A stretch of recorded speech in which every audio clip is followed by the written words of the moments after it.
And the jury finds director Sam Raimi guilty of not watching WandaVision. Hello, hello, hello. Welcome back to the Girl Next Door podcast. I'm your host, Sean, aka your number one source of fashionably late, but occasionally great pop culture takes. Today, we are getting stressed out over... I almost called it WandaVision, not Doctor Strange. Great start. We are going to be discussing Doctor Strange in the Multiverse of Madness. But before I get into it, I just want to let y'all know, if you're watching this in the future on YouTube, I stream every single episode of these on twitch.tv/Girl Next Door podcast at 9:30 p.m. Eastern Time, Mondays, Wednesdays, and sometimes Fridays. So feel free to come on through, join the chaotic chat. Okay, so for a cute little update before I get into everything, because I have a life too. It's not just me watching movies or watching TV shows or whatever. In case anyone wanted to know, I had a great trip. I took like a mini break again. I don't even know how many I've taken at this point. But I had a fun little trip to Boston again for like the second time in a month. I saw Ellie and AJ in concert because I am a Disney adult, and it was so much fun. I can't wait to... Honestly, I can't wait to see more live shows. Obviously, you know, I haven't gone to a concert since the pandemic began. It's been like a little spooky, and I mean, we straight up weren't allowed to for a bit, so this is the first time I was able to go to one since lockdown, and it was just great. It was a very, honestly, emotional experience for me. I'm glad I was able to go with one of my best friends who I have not seen in, oh god, like quite a while. Like, we text every day, but we haven't been in like the same space in a bit, so it was nice to catch up, talk about boys, talk about girls, talk about literally what fucking ever. But that was smack dab in the middle of the week. I was so exhausted, I knew I was not going to be able to stream the next day. So I was just like, okay, fuck it. This is just going to be sort of like a long weekend, quote unquote, for me. Which ended up making my actual weekend feel like extra weird, honestly. Because it felt like it made it feel like the past week of my life has actually been 2 weeks, when the reality it's just been one. But because of that, I almost forgot that my boyfriend had gotten me tickets for Doctor Strange. We didn't watch it on Thursday. We watched it last night, so the ideas are still very fresh in my mind. I'm gonna be honest, as like a full disclaimer, I personally, I stand by this. I feel like the optimal first time viewing experience for Doctor Strange Multiverse of Madness is to be absolutely fucking sleep deprived. I just realized, I was just like, oh, well, okay, this video is not going to be monetized anyway, like, it doesn't matter. I was just like, oh, maybe I shouldn't be like throwing out F-bombs so early. But yeah, no, I was fucking tired, and I had gotten like 4 hours of sleep the previous night, and but like I wanted to go. I wanted to see it. I knew I was only really seeing it for Wanda, because it's super fucked up that the only way that we were going to really get the follow-up to that sort of mini cliffhanger in WandaVision, because we're not getting a WandaVision season 2, was to watch this movie. I was just like, but I don't even like Doctor Strange. I wasn't super interested in seeing this movie on like the merit of it being like a Doctor Strange film. But then I saw that like Wanda was going to be a big part of it, that like WandaVision was like sort of getting a continuation through it, which again fucked up. But then we also got America Chavez being introduced in it, which I am also excited about. Even if I like my background of the character is like pretty limited, but I still love getting more new characters or relatively newer characters in the comics being transferred over to like the MCU, but then also them being like a person of color, them being queer. In the MCU, I know that they showed them with lesbian parents, I believe, which I don't know if it's that way in the comics as well. I'm not sure if they just did that because like even though America is canonically, I believe she's canonically lesbian, but if she's pan, actually, you know what, this is such an easy thing for me to fact check. Fake fan here, by the way. I can't remember if she's lesbian or pan. Okay, yeah, no, okay. So I was right. Never mind. We trust ourselves. She is canonically a lesbian. I don't know if she's that way in the comics. I feel like part of making her parents lesbians in the movie was a way to sort of convey queer inclusion for their character without having America have her canonical girlfriend in the movie, because there isn't really a lot of space for her to explore her own romantic options. Obviously, you know, as a queer person, you know, I'm fully aware that you do not need to show someone's boyfriend or girlfriend or show them flirting with or even explicitly talking about a queer relationship to be queer.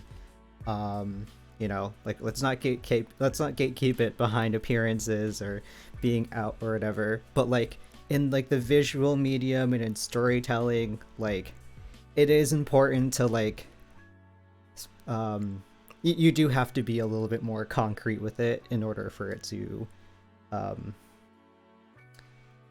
not just be like there's like plausible deniability. So I think this was, again, if I'm wrong and her parents are not lesbians in the comics, or they are, somebody will let me know. But I feel like this was the way that like, okay, well, if America doesn't get to visibly be queer in this movie, she has like the little pride pin on her jacket, which I think is super cute.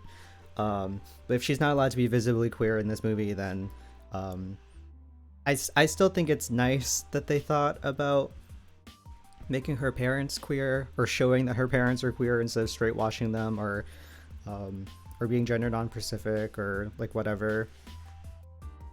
Like at least it shows them instead of being like, yeah, my parents, they were lost, and then just like there's like nothing like on top of it. So like I get the idea of it.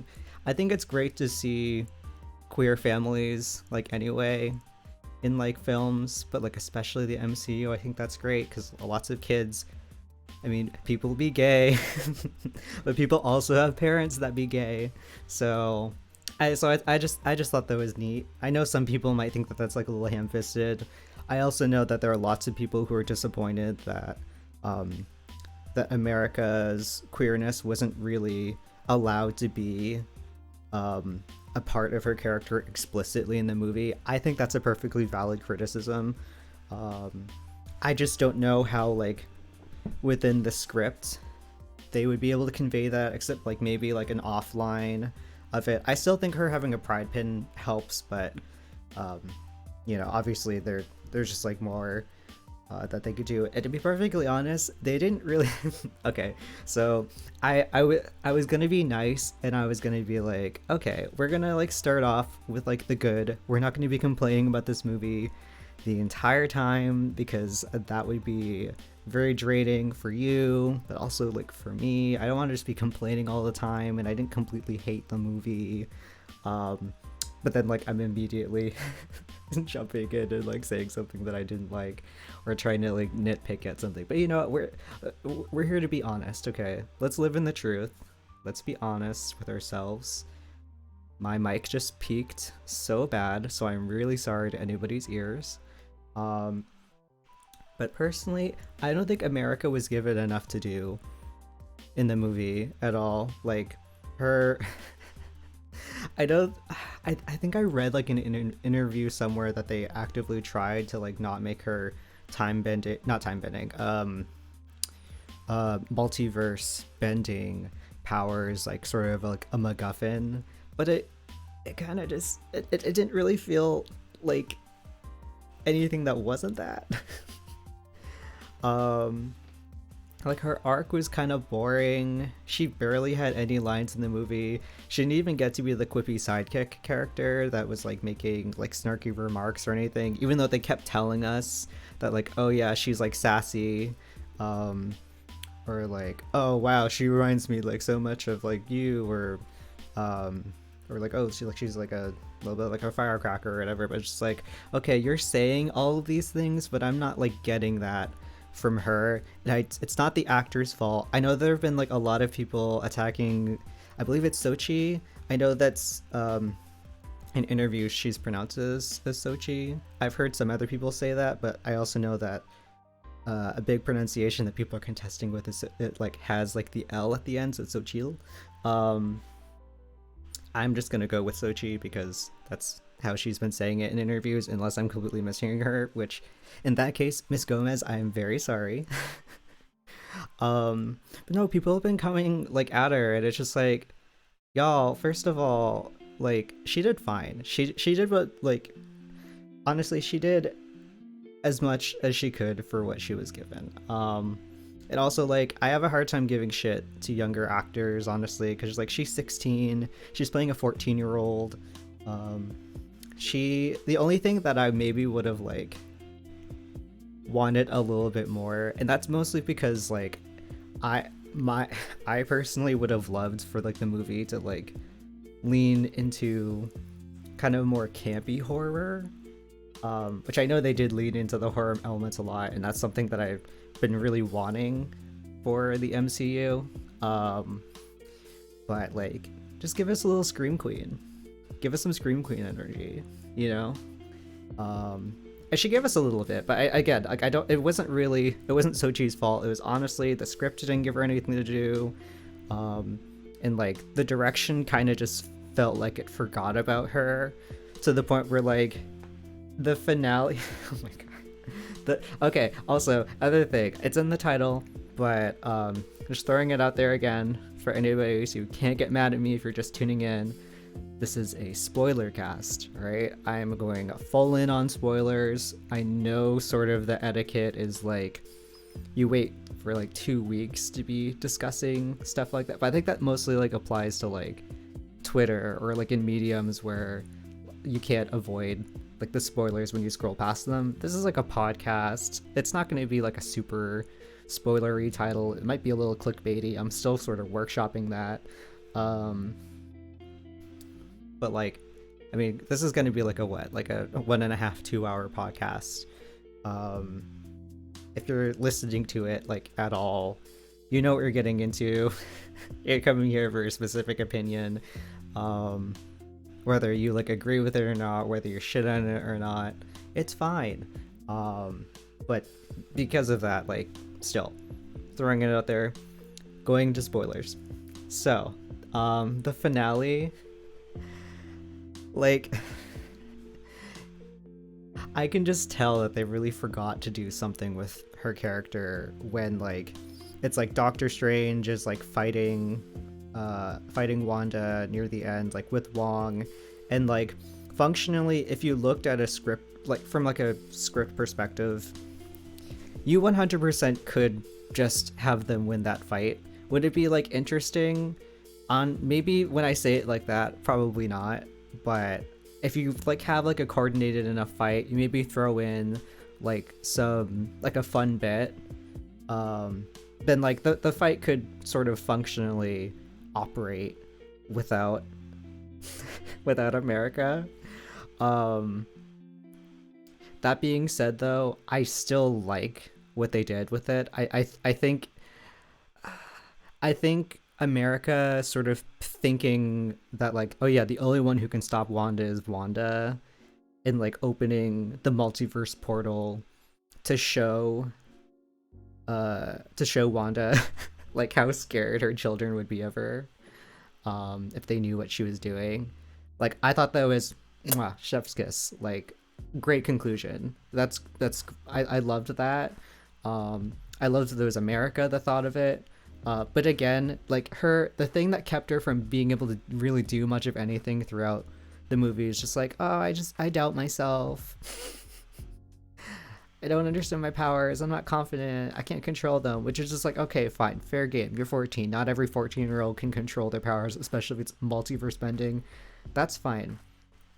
But the issue that I have when, like, you're not sort of building up this character's confidence throughout the movie because you're not giving them enough screen time or stuff to do to sort of like practice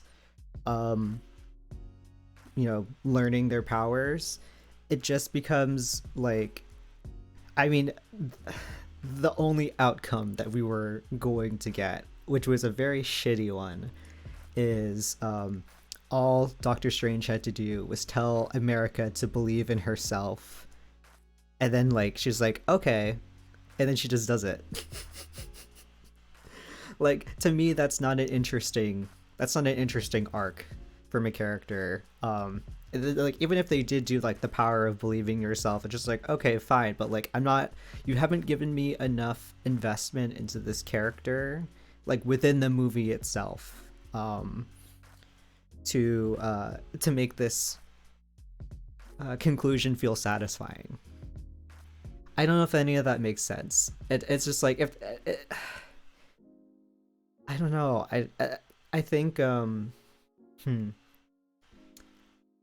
if you have like a prior attachment to the character where you're able to project some of their backstory onto them, that it might be kind of easier to overlook this issue. But as somebody who's like kind of readily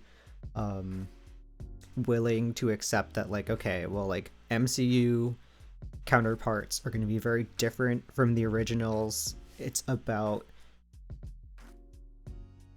working with what is like in front of you now in the MCU, within that canon, and the information that's presented to you, and what they have chosen to work with is what we're going to be judging this character off of. So I can still think that America Chavez is a great character as a whole, but if we're talking about MCU America, I really don't know anything about her, and I think that sucks. I think it sucks because, like, honestly, this movie just didn't really have it couldn't really decide what it wanted to be, and it doesn't do any of those three things well, in my opinion. Like, here's let me explain. So it's a Doctor Strange movie, but it's also wanting to be a continuation of WandaVision and doing like sort of like a fall from grace arc and like a falling into insanity deal. But then it also has to introduce America Chavez. But then it also has to continue the multiverse from like all of like the other stuff that they've been sprinkling here and there with No Way Home and What If. And so I guess that's 4, not 3, but I don't know. I'm considering the last one kind of half because it has many movies to do that.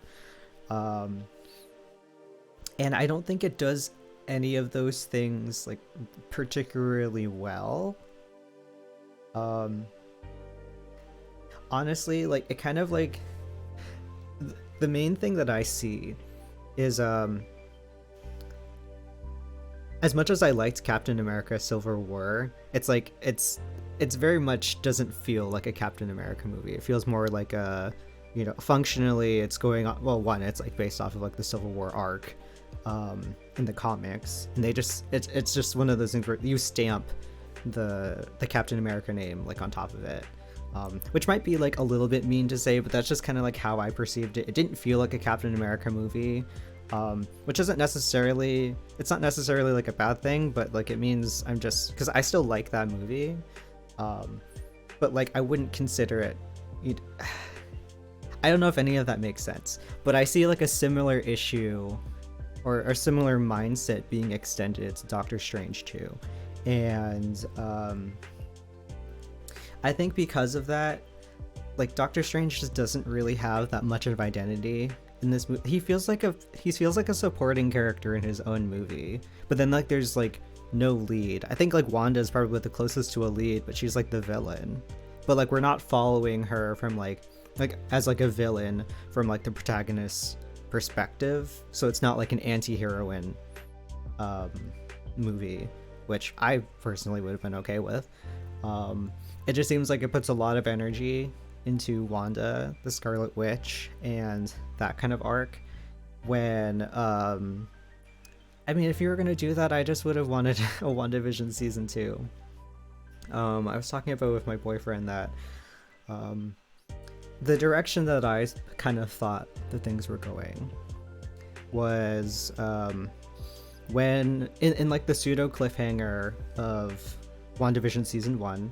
Well, I say season 1, but I guess that's the only season that we're getting. So like in the cliffhanger of WandaVision, she's like astral projecting, she has the dark hold, and she hears her children in like another multiverse, which, well, we presumed at the time, which was correct, but we heard them like saying help.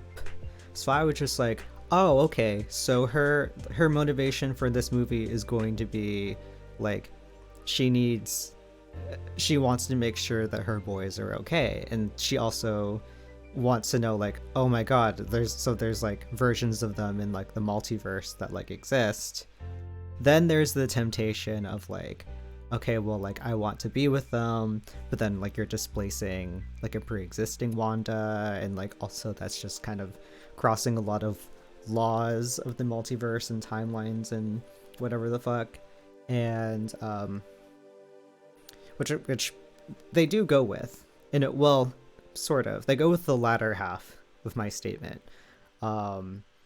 And to be honest, like, it really shows that the people who worked on this movie, except for like the consultants, I think singular consultant, and then like Elizabeth Olsen sort of being the advocate for her own character on set,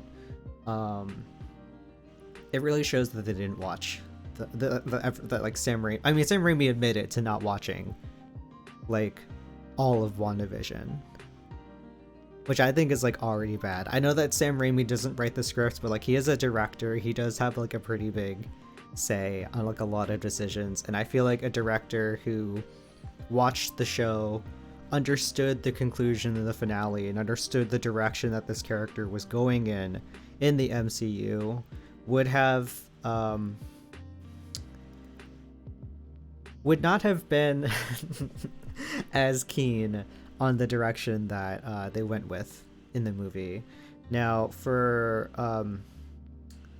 sort of my own self-preservation, I avoided a lot of press and even trailers, to be honest, leading up to the movie.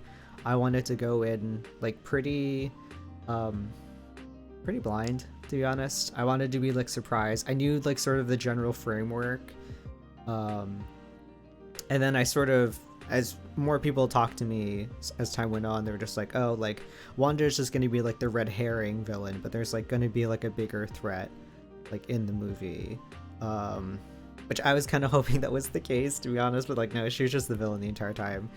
And I thought when like I had first started hearing about Multiverse of Madness shit, I don't know why I got like the impression that like she was going to be like that Wanda was going to be a companion character through like the multiverse, and they were going to be fighting evil Doctor Strange. And then that was before I knew that America Chavez was supposed to be in it, so I figured that it was going to be like a, I don't know why I'm thinking like a Doctor Who situation with the companions, but like kind of.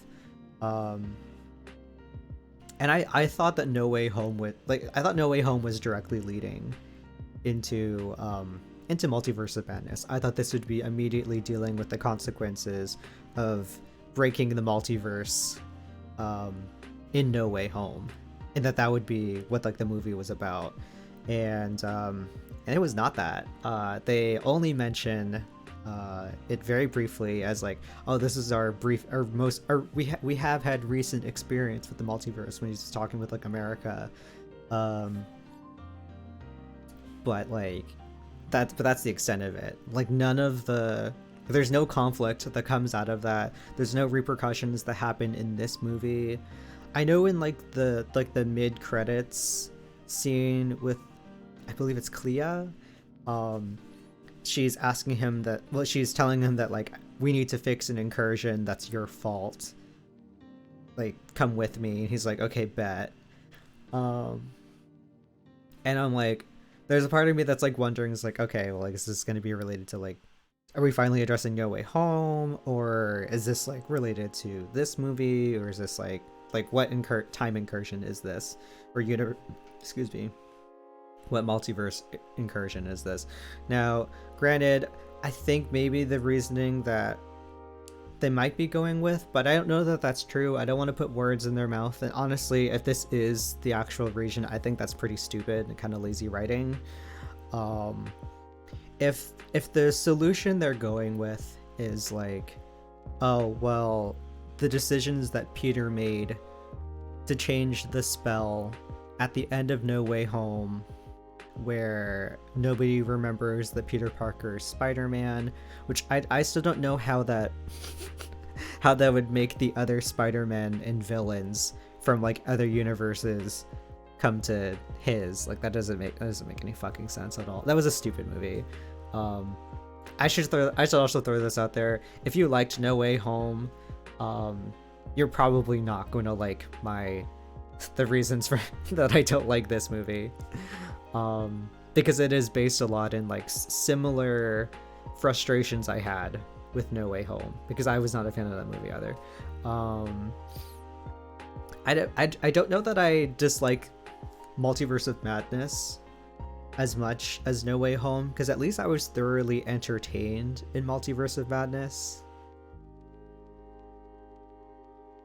Oh well, it's got some rough tangles in it that stem from No Way Home. Does it though?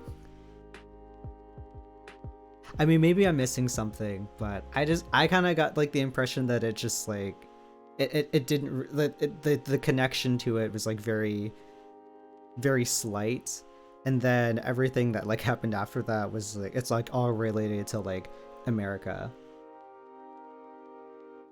well, the lack thereof. Yeah, it was very frustrating to me, because like, again, I tried my best not to come into this movie with like any expectations. As people talked to me about it more, I started lowering those expectations, because to be honest, I think my expectations being kind of low ended up helping my viewing experience more, because at least I didn't walk out of the theater angry, because I walked out of No Way Home like pretty angry at the ending, because I thought it was really stupid, and like it didn't make any sense. I came in to see Scarlet Witch be unreasonable. I got that. Yeah, no, okay, so we'll get to that. I feel like that's probably going to be like the biggest bulk of my discussion tonight for Multiverse of Madness, because that was honestly that's the biggest talking point for me in general, just because like I go back and forth on how I feel about it so much, and to me I'm just like, okay, like if the goal was to make people who stan Wanda, or like grew to be more sympathetic to her character through WandaVision, like uncomfortable and sort of at odds with their presumptions about the character, which I believe that's what they said that they like wanted to do, then like, yeah, it was successful. And it's like, it's making me talk about it. It's making all of us talk about whether we thought it was good or not, or whether it was handled well. So for me, I'm just like, I can't say that, I can't say that it was necessarily a failure on that end. It got me, it gets like the gears turning, you know? But yeah, I don't know, but like plot wise, when it came to what I was expecting, I guess, I thought it would be, I mean, I found out about America Chavez being in it pretty late, so I really did think it was just like, I thought it was gonna be Doctor Strange and Wanda having like a goofy adventure in like the multiverse or whatever, which like may have been a little optimistic, but But again, I didn't really know about like the horror stuff till like later either. Like honestly, most of the information that I would find out going into the movie was like 4 days before I watched the movie. And personally, I think that helped my experience. Because I think if I was part of all of like the fan theories on Twitter and everything leading up to it, I definitely would have been disappointed. But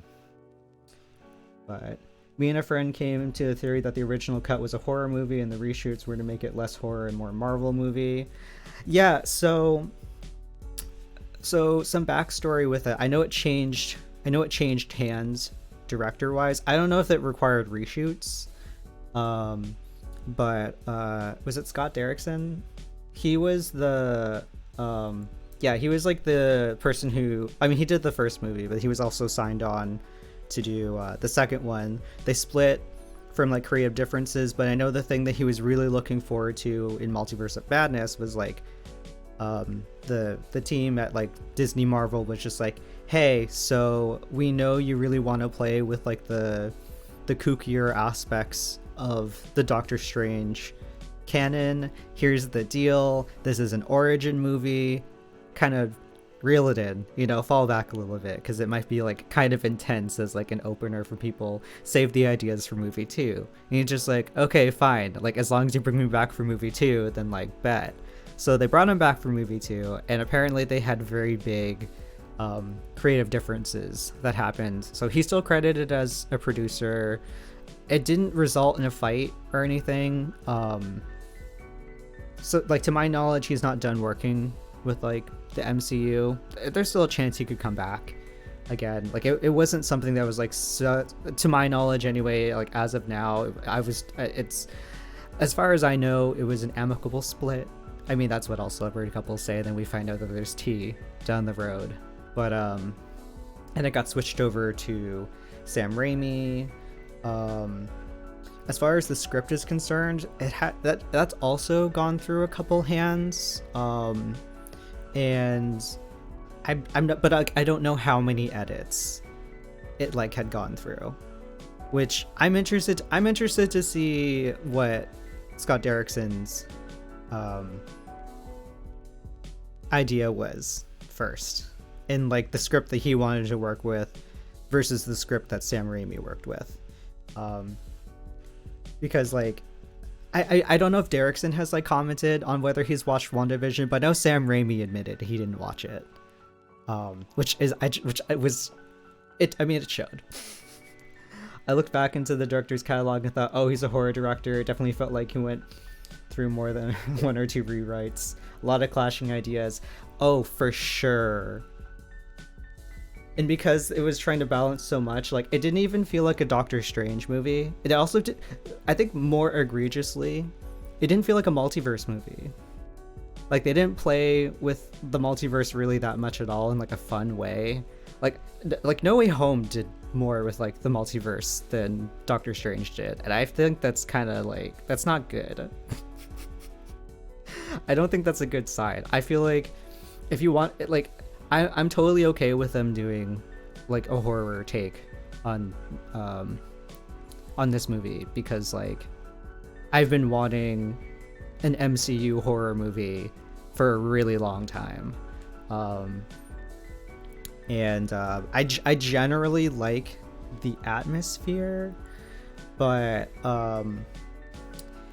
like but it really just felt like they gave Wanda a lot of screen time in it, which I liked. I liked her motivations, hypothetically. If I hadn't watched WandaVision, then like maybe I would have been able to like accept that like, oh, this isn't Wanda, this isn't you. You've been corrupted by the Darkhold, and we have to like well, we have to take you out. I think that was like another thing that I've seen like a lot of people bring up, which is like whether or not you feel that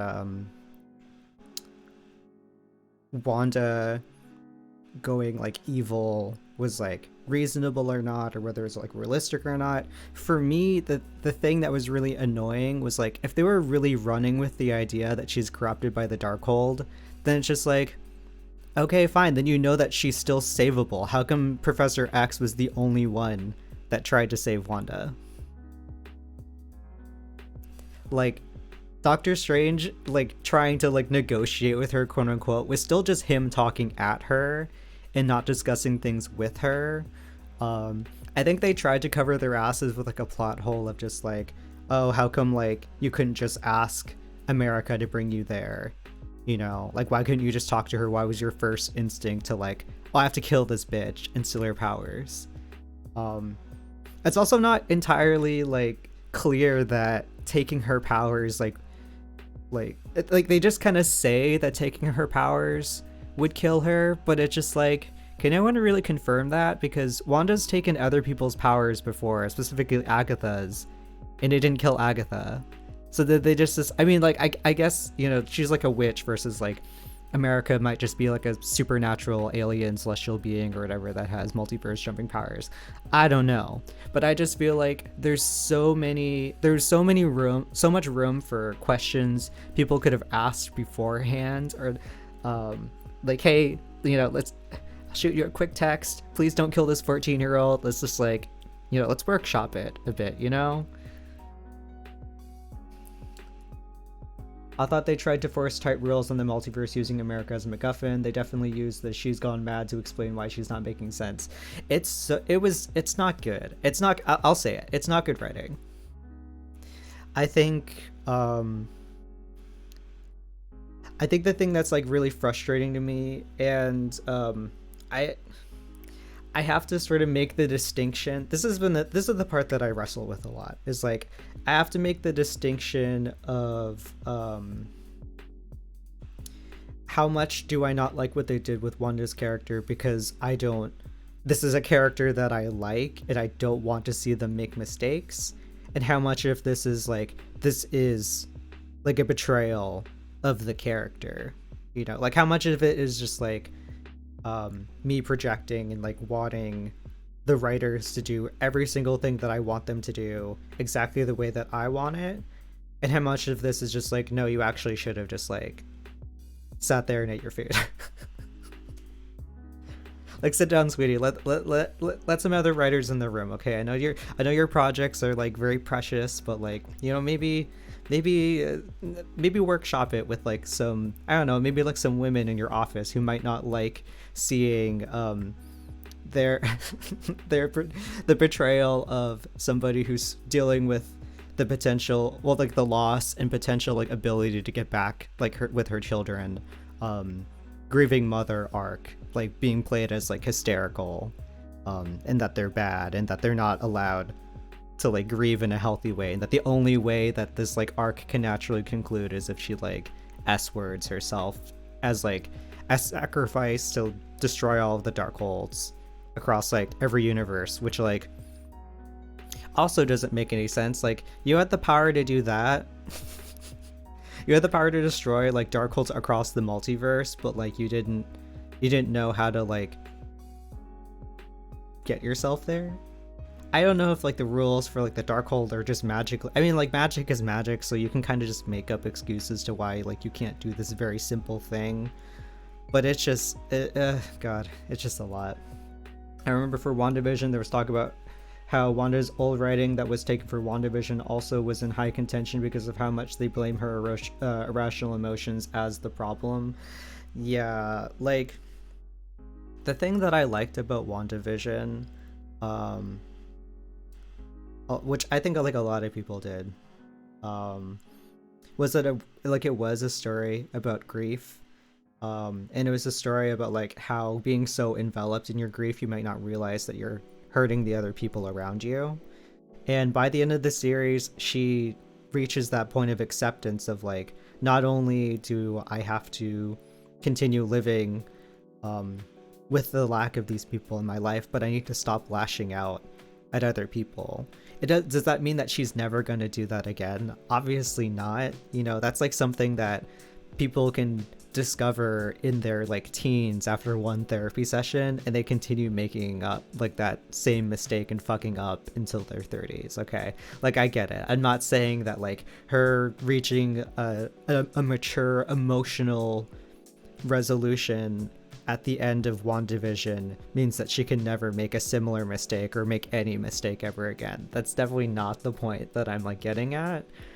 My issue is that like it really does feel like, well, one, they're just retreading old ground in a not very interesting way.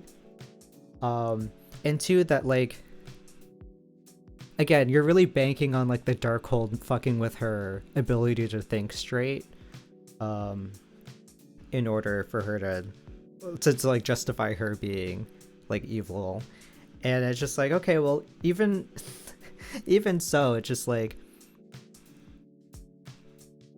I don't know, like it's not really, to me, that's like not a good way to sort of metaphorically tackle grief, like a grief story, in my opinion, especially if it's a character that like we've already grown like a lot of attachment to and have been able to see sort of ourselves inside. If like you've ever lost a loved one or you have to deal with a significant loss in your life, and sort of how complex that can be, and that it's not just like, oh, I'm sad all the time. It's just like, oh, grief can be very ugly too. Grief can like spread out and like have you affect others whether you realize it or not. Like, she doesn't create the hex intentionally. She's not actively controlling everybody in Westview, but she's still a part of it. She's still culpable. It's still like her doing. But did she do it on purpose? No. And I think so this is like another big thing that I had like an issue with as well, was I'm not saying that like the conclusion that I got from like the end of WandaVision was that she would never create a hex again, but like it was that like she did come to like the knowledge of that, of like accepting that in this current reality, no matter how much reality magic she does, like these children will not be real, and I have to like live with that. And then she creates a hex again to like fool Doctor Strange into thinking that they're like in a healthy orchard, after it kind of seems like, again, she hasn't like fully sworn off of like creating a hex or like using reality magic in that way. But it's just like, if you've been perfecting it for like that long, I would think that maybe like in her, like if we're going with her character being unreasonable now, instead of being a character that's allowed to learn and make mistakes in a mature way, then like I'm kind of surprised that we just didn't see kids running around that hex. Because if she's perfected it, then it's just like, okay, then she's definitely has more, like her powers have grown a lot, probably with the help of the Darkhold. I'm also still confused to like, I mean, I think the Darkhold being just like a magical object that can have like any amount of magical power and do anything you want in the plot. They removed her agency using the Darkhold corruption. Yeah, literally though, it's so bad. And like, look, if they are going with the Darkhold has removed her agency, this isn't Wanda anymore, how come it was none of the main characters' like instincts to be like, we have to save her from herself? It has to be, we have to kill this bitch. Like, to me, that just makes you like not a good, I don't know, that makes me think you're not a good hero or a good person. Which, like, granted, like, I can accept Doctor Strange not being a good person and being like kind of selfish and short-sighted, but like the fact that nobody advocates for Wanda in this movie, like Monica does in like all of WandaVision, kind of to like her own detriment usually. It's just like, I don't know, it made me like annoyed, because the entire time I'm just like, I'm like mentally screaming at like the screen like, help her. And like Professor Xavier is like the only one that kind of tries, and even then he's not like reaching out to like Earth 616's Wanda. She's like reaching out to, well, he's reaching out to the one who's being possessed. But I thought it was weird at the end of WandaVision that the camera makes it appear that Wanda is learning to control her powers to prevent her making the same mistakes, but then they make her a villain by rewriting it and making her make the exact same mistakes. It's retreading old ground and like not really in an interesting way. For myself personally, okay, so this this might be like a little bit kooky, but I'm just like, okay, fine, I'll bite. Um, Personally, I feel like in my ideal universe, and hopefully in some multiverse out there, we instead get a WandaVision season 2 or just straight up a Scarlet Witch movie that addresses this instead of clumping it into a Doctor Strange movie. But okay, sure. Let's assume that the absolute needs for this movie were that Doctor Strange and Wanda were going to collide and at some point, and that it was going to be related to her wanting to be reconnected with her kids because the Darkhold has corrupted her. If those things are like absolute, like, no questions asked requirements for this movie to exist, fine. I don't think the reveal should have happened so early.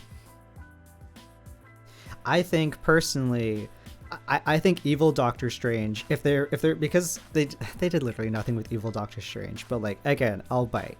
So evil Doctor Strange can be sort of who we see as like the main villain, quote unquote, for the movie. He goes to Wanda for help. Wanda does like the thing where she knows who America is before Doctor Strange like talks to her in like the orchard. So when she says like, oh, bring her here, I can keep her safe, and then he's like, I never said her name,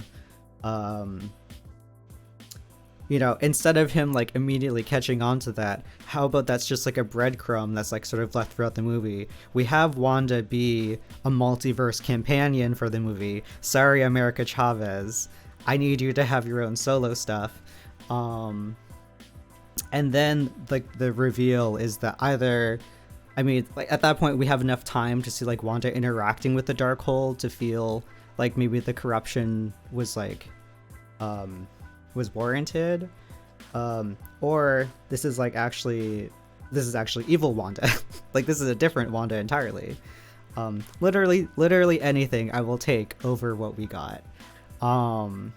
As fun as it was, I will say the most fun parts of the movie, like as much as like I'm like shitting on how little sense evil Wanda made, in reference to WandaVision, for example, was that still the most fun part of the movie to watch? Absolutely. I loved watching her beat the shit out of the Illuminati.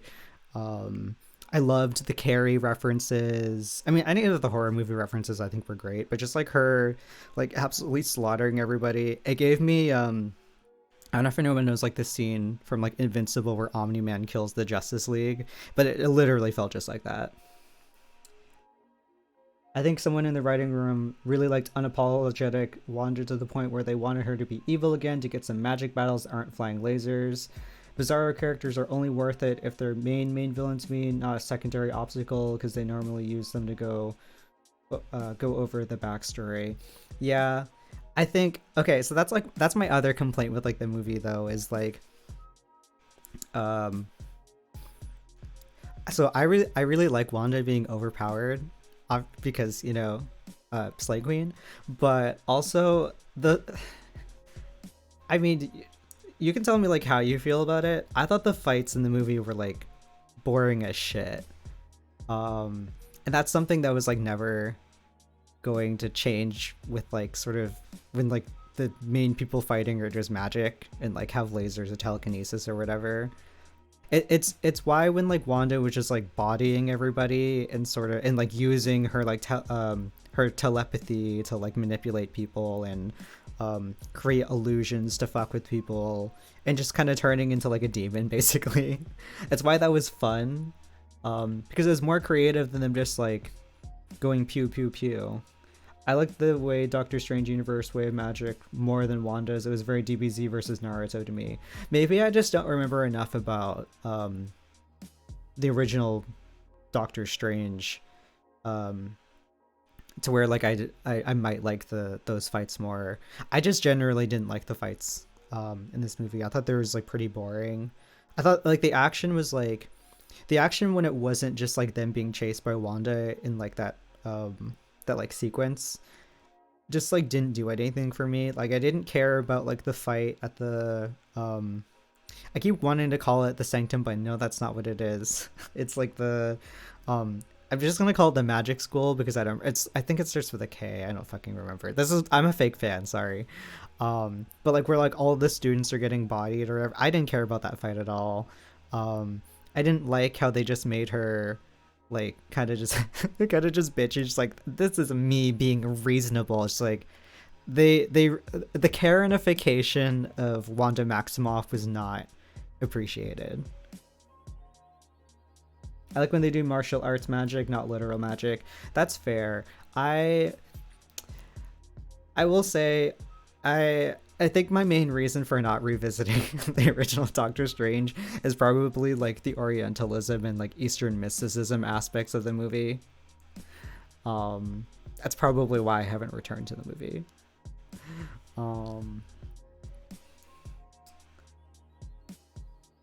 But yeah, I don't know. I just think like the fights were boring. It was the dialogue. Okay, here's my other thing. And this is very subjective, and this is like perfectly fine. If I hope somebody disagrees with me because it means somebody had a good time in this movie. I didn't think the writing was very good. Like the dialogue to me, like I don't know, like it's like there's no real quotables from the movie for me. There was no moment that like really made me sort of like emotional, which like in a story about grief, or where like grief is like an aspect of it, whether it's like grieving someone's life or whether it's grieving a life that grieving a life you wish you had because you're like thinking about all these possibilities of lives you could have in other universes. And then ultimately the conclusion that the movie wants you to go with, because this is how all these types of stories go, is learning to accept where you are. There needs to be some kind of emotional center there. And for me, like a really strong thesis statement that's like an amazing quotable, I think was desperately needed for this movie. Because I can't Tumblr bait this movie at all. Like the fucking what is grief if not love persevering? Like cinema peaked, and that was a TV show. Okay, like that line bars, and this movie didn't have anything like that for me. So to me, it just felt like a very like hollow movie a bit, despite it having like a really it has so much potential. That might be like the most disappointing aspect of the movie, is like there's potential. You can see like if they had focused on this part more and gone like this route, then it would have been good. Or they could go this other route that they like teased at and it would have been fine. Like all of the materials are there for a good movie. And because it tries to be functionally three different things, because it like wants to continue WandaVision, it wants to be a Doctor Strange movie, it has to introduce America Chavez, it can't do any of them well. I mean, I'm glad because it had to like, you know, pick and choose which one. I'm glad that at the top of the triage is Wanda getting screen time and getting to be a bad bitch, but yeah, you didn't like the standing around talking with America and Doctor Strange or the hologram exposition. The hologram exposition. Oh my god. I mean, look, I thought the hologram exposition was stupid, but like,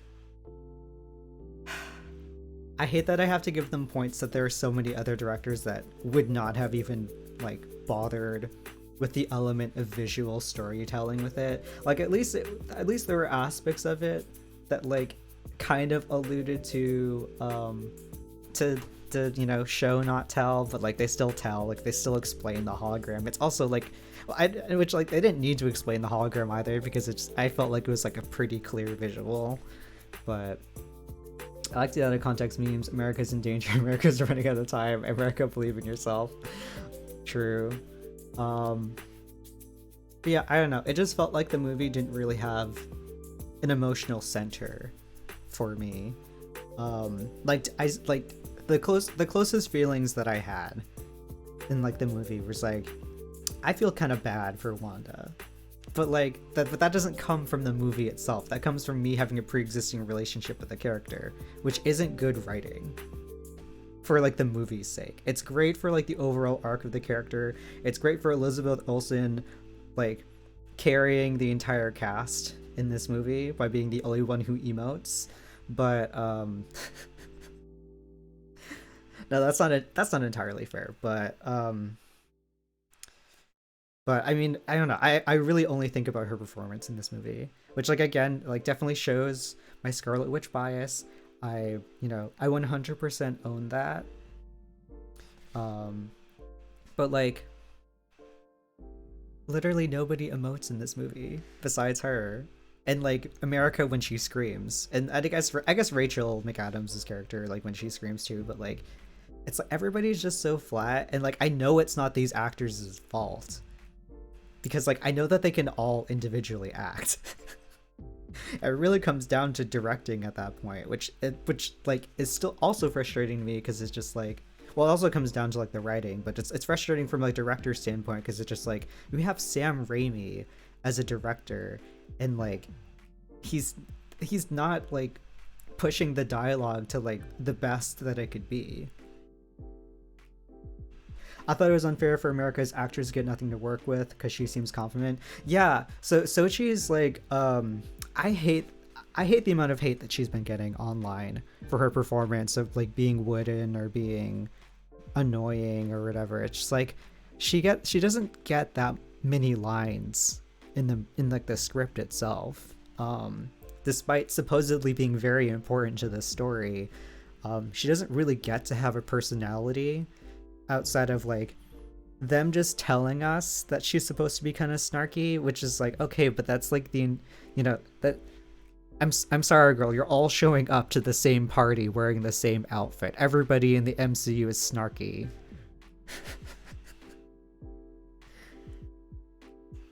It's like, I'm sorry, like learn a new trick,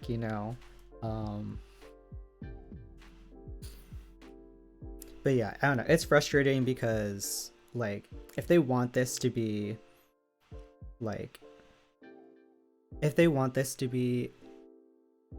a solid introduction to this character, which I think this was a terrible way to do it, then like they needed to give her stuff to do. And I think the only way that like it's just like it's a very cluttered cast. I can understand why Elizabeth Olsen was like hesitant to hop in on the movie in the beginning, just because like she said she was worried it was going to be like just like an ensemble thing. She didn't know if like the character was going to be like actually like treated well or like treated importantly, which like I mean I guess she did end up getting to be important. They made her the villain, but I mean like at the end of the day we get to add Scarlet Witch to the canon of white women that get to be in like movies and films that do terrible things, get to get away with it because they look hot, like she gets to join the good for her canon of movies, even if the I'm being reasonable scene, like that the entire conversation, like she was giving Karen a bit. I'm unshocked they tend to give people who don't look like Scarlet or Doctor Strange a lot of uneven criticism. I mean, yeah. On top of the fact, I mean, like, cause the actress is 16, the character is supposed to be 14. The character is also canonically a lesbian. They don't really explore that in the movie, which is just like, I get it. Like, given what happens in the story, I guess there's not really a lot of room to sort of like introduce that. I'm glad that her parents were at least like queer, And they showed that. I think that was kind of just like the only way we were gonna get like any sapphics in this movie was like, okay, well her parents are gonna be like a lesbian couple, and then America's gonna run around with a pride pin the entire movie that like you can kind of just barely see. It's not even like the lesbian pride flag. I mean, like at least it's like an inclusive like pride flag that like like includes like the trans pride colors and like also like the black and brown bars, I guess. So at least it was an inclusive one. I'll give it that. I did like that. A pride pin. Look, okay. I that's I hate that that's all we get, but it's a cute accessory. I'll give her that. She can style a denim jacket. No, we are down bad for queer content in the MCU. I'm glad that like she has such strong main character energy. She's just not allowed to be a main character. And like I'll be honest, given the tone of like the movie, which is like kind of more horror tinted, I don't think she fits in this movie as a sidekick. Like if this was just sort of like a kooky fun adventure through like the multiverse that was like kind of Rick and Morty-ish, which like I know a lot of people are just like, how can this be like a bad multiverse movie when it has like the Rick and Morty writer on it? And it's just like, well, here you go, they only explore 2 worlds, and they're functionally the same as like our world. The only things that are different is just like, oh, they walk on red and they stop at the green light. And it's just like, okay, is that it? It's like, oh, also pizza is in ball form. Like,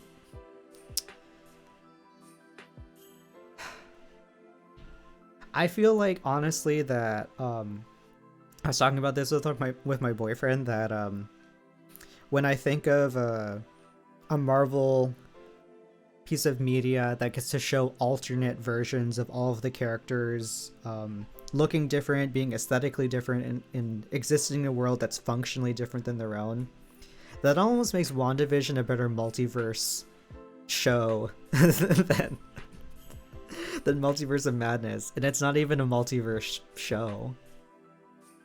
Well, at least we get Falcon and Winter Soldier doing gay stuff with being called straight. That way we don't get to be represented while represented at the same time. They're gonna queerbait the fuck out of that till like the end of time. Now that they can't queerbait Captain America and the Winter Soldier, like they can't like get Steve and Bucky to fucky. I don't know why I said that.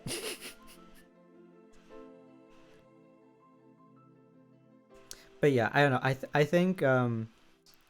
I think America Chavez,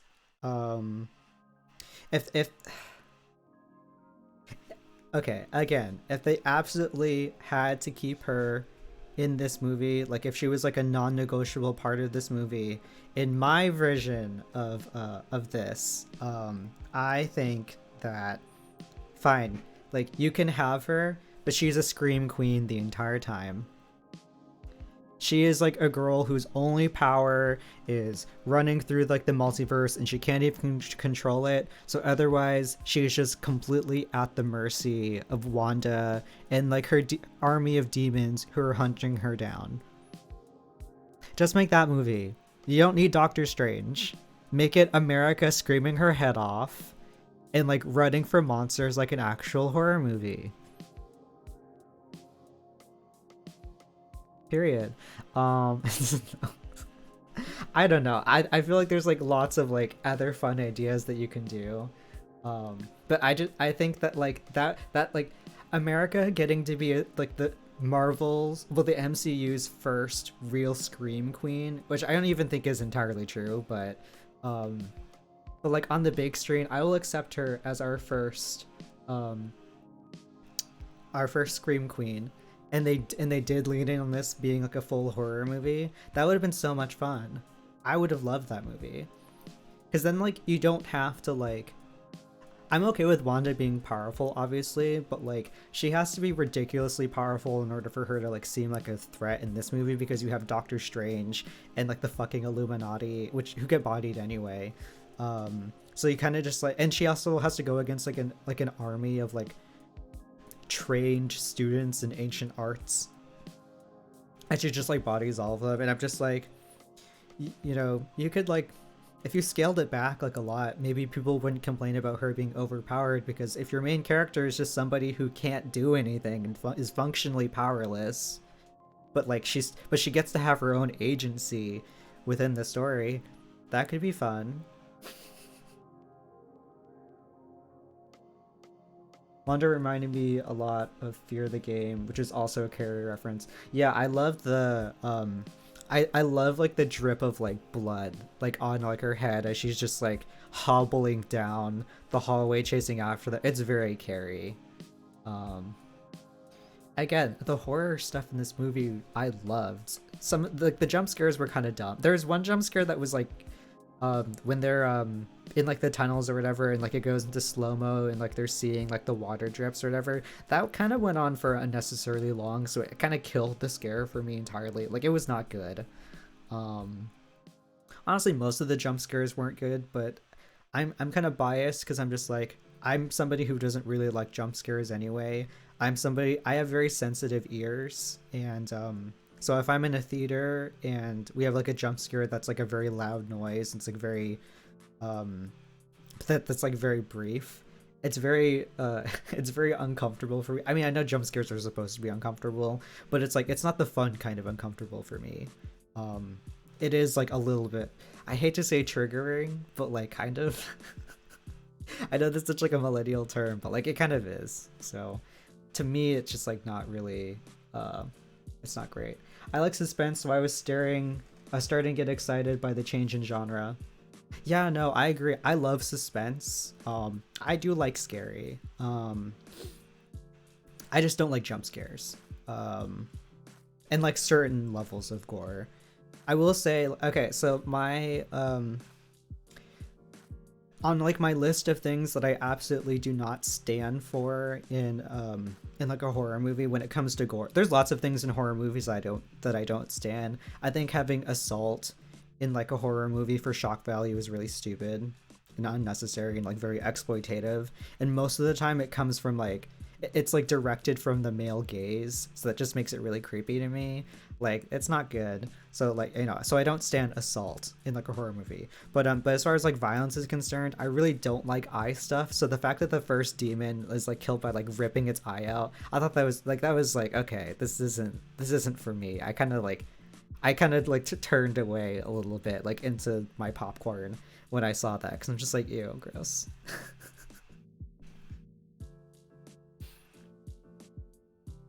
Yeah, I like suspense, not gore. It has to be like a certain type of gore. Oh, so here's my other thing. I'm interested to know how you feel about this, because we probably definitely have different takes or tastes, I guess, in maybe the horror genre, if you're into the horror genre at all, I guess. But would you have rather them go darker horror or like campy horror? Because I'll be honest, I would have loved camp. I know that's like a word that gets thrown around way too much. It seems like white gays don't know what it even means anymore, but like I just think that like I just something that maybe not like goofy, like not camp to like the point where it's like goofy, but like visually stylish enough to where it's sort of like aesthetic horror more than just like dark, gloomy, gritty horror. Personally, that's my aesthetic. Like when I say camp, like it doesn't need to be sort of like almost like horror comedy, horror satire, as much as I love horror comedy. But I don't know, it's just like when you have a title called like it's the Multiverse of Madness, I kind of expected some more like, you know, off the wall shit happening. And it's like, I mean, this is a subjective opinion. It's pretty tame, in my opinion. I want them to do a horror unique to the director. That's fair. I mean, yeah, I definitely wouldn't like ascribe like a certain genre to somebody that's like not comfortable with like doing it, or if it's because like definitely if it's like I mean like somebody well, I mean, I guess it's like sort of what I sort of think about is like So I'm not gonna say that the original, like the OG Suspiria film, that was like the Italian movie, was like, I'm not gonna say it was like technically camp, but I'm just like comparing the vibes between that Suspiria and then Luca Guadagnino's. That's sort of the dichotomy that like I'm just like, I want either this or this, but like I don't really want what they gave us. Camp horror is inspiring for artists, leads to a lot of fan art, which is what will happen with Doctor Strange Demon Spirit Wings. Oh yeah, 100%, like for sure. I did like the demon shit. I thought that, okay, the reason why I'm like, I kind of wish that they'd gone like a little bit campier is because like zombie Doctor Strange was like fully like in that realm, and like the demons or like the souls of the damned, when they're like swirling around, like having like that very goofy voice. I'm not gonna lie, I did laugh during that part like very loudly. I had people like turn to me thinking I was being really obnoxious, but I'm just like, but I just thought it was, I just thought it was so goofy, because like, you know, because earlier in the movie we get the Illuminati, like a dude gets like his like head blown up from the inside. She like she breaks Dr. Xavier's neck. She like, oh my god, she cuts Peggy Carter in half with like the shield. You know, like you have all this, and then like next you have these like spirits of the damned that just sound like this and kind of just giggle like this and just like have like a witchy voice, and I'm just like, this is so stupid. It's just like, it's tonally very disconnected, and I just feel like commit to the bit, you know, like if you're gonna do this, make it camp. If Marvel wants more fan art, they should hire a camp horror directors if they insist on sticking to the brand so much. I mean, yeah, because like I don't know that like they'd ever go full grindhouse on us. They definitely would not like aesthetically go for what Morbius wanted to do, but obviously didn't. I don't think they'd go like New Mutants either.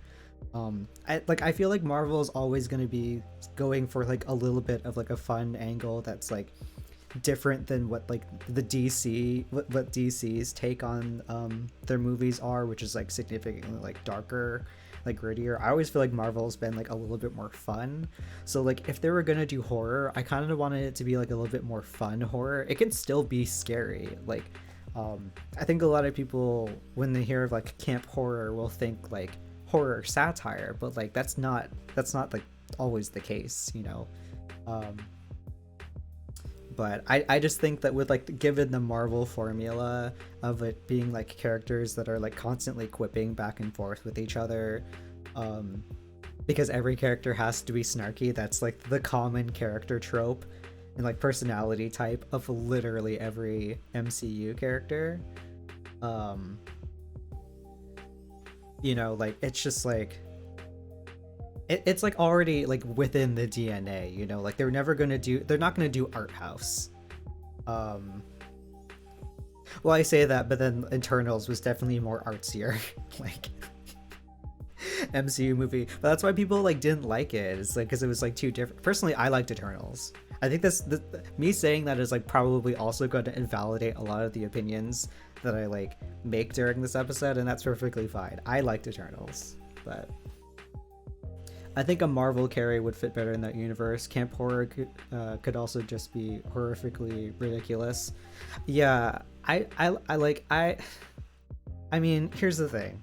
I still had fun watching this movie.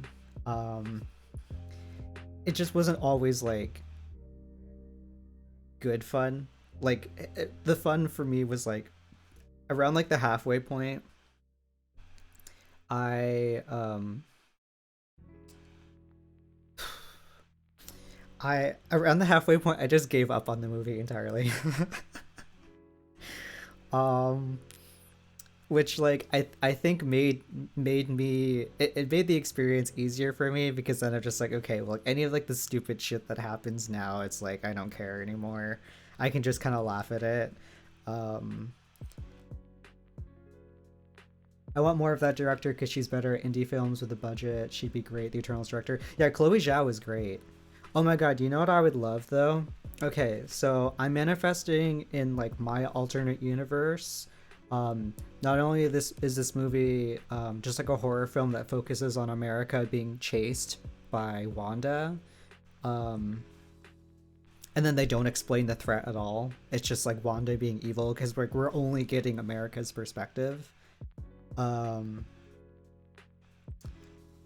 It's like directed by the person who did It Follows. I'd love that.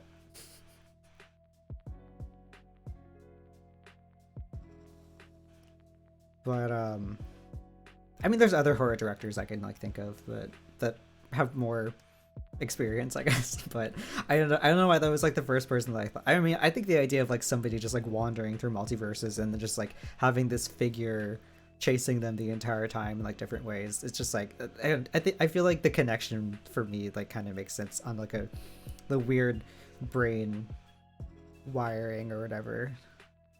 But yeah, I don't know. I just like, you know what? When I dream about it tonight, then I'll know that it's true, because we all know now that when you dream, your dream selves are actually in a parallel universe, and like dreams are the windows into the multiverse, which is why Wanda couldn't just dream magic herself into doing other shit, or whatever.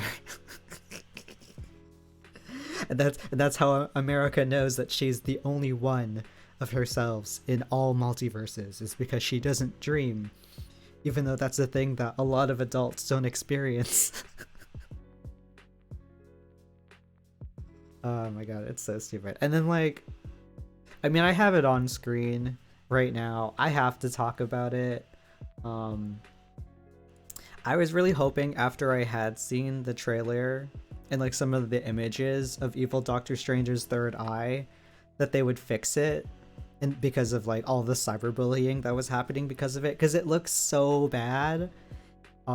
So I'm just like sitting through like the whole movie sort of just like waiting to see it be better, and like see like, okay, well, it seems like some of like it seems like a lot of the effects seem like fine, and you know, it doesn't like bother me like too much or whatever. You know, some of the landscapes I could, you know, deal without. Some of the green screen stuff I could definitely like, you know, throw it away. But if they fix the eye, then like I will be golden. And then his Snapchat filter-esque eye opens up, and I'm just like,